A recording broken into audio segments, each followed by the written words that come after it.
Yuk kita bedah soal iman, kesadaran, dan apa sih artinya pasrah yang sesungguhnya? Sadar nggak? Seringkali pikiran kita lah yang pegang kendali, bukan kesadaran sejati kita. Nah, ini nih yang bikin ada konflik antara diri palsu alias ego dan diri sejati kita.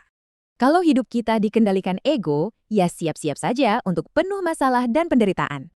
Langkah pertamanya, radikal. Bunuh ego atau diri palsu yang selama ini mengendalikan kita.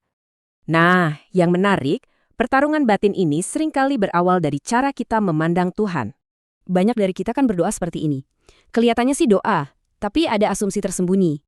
Tanpa sadar, kalimat itu seolah-olah menuduh Tuhan yang memberikan penyakitnya dari awal. Jadi, pandangan umum Tuhan itu menghukum, tapi di sini dibilang Tuhan itu hanya menyembuhkan. Tuhan di sini posisinya bukan sebagai pengatur, tapi fasilitator. Dia memungkinkan apa yang kita ciptakan. Kalau persepsi tentang Tuhan aja keliru, gimana dengan pemahaman kita soal iman? Iman itu bukan percaya buta, tapi pembenaran oleh kalbu, verifikasi hati yang butuh bukti. Kalau nggak ada bukti, ya wajar kalau nggak percaya. Karena agama itu bukan paksaan. Begitu juga takwa, bukan cuma perasaan atau tindakan, tapi sebuah prosedural kesadaran. Prosedurnya ada 4 langkah, berjanji, diangkat kesadarannya, menyaksikan, lalu mengingatnya. Jadi intinya begini, hanya orang yang punya iman sejati yang bisa menjalankan takwa. Nah, hadiah utamanya kalau iman dan takwa ini tercapai, kita bisa sampai ke kondisi Islam. Akar kata Islam sendiri artinya tunduk, patuh, yang pada akhirnya membawa pada keselamatan.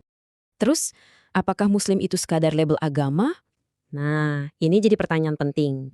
Menurut pandangan ini, siapapun kalau bisa pasrah total, itulah seorang Muslim. Jadi ada bedanya nih antara Muslim sebagai label luar dan Muslim sebagai kondisi batin. Al-Quran pun bilang, janganlah mati kecuali dalam keadaan berserah diri. Ini soal kondisi batin. Artinya, jalan spiritual ini perjalanan ke dalam, bukan soal penampilan. Ini soal kendali diri. Jadi, pertanyaannya sekarang, siapa yang menjalani hidup Anda? Diri Anda yang sejati atau topeng Anda?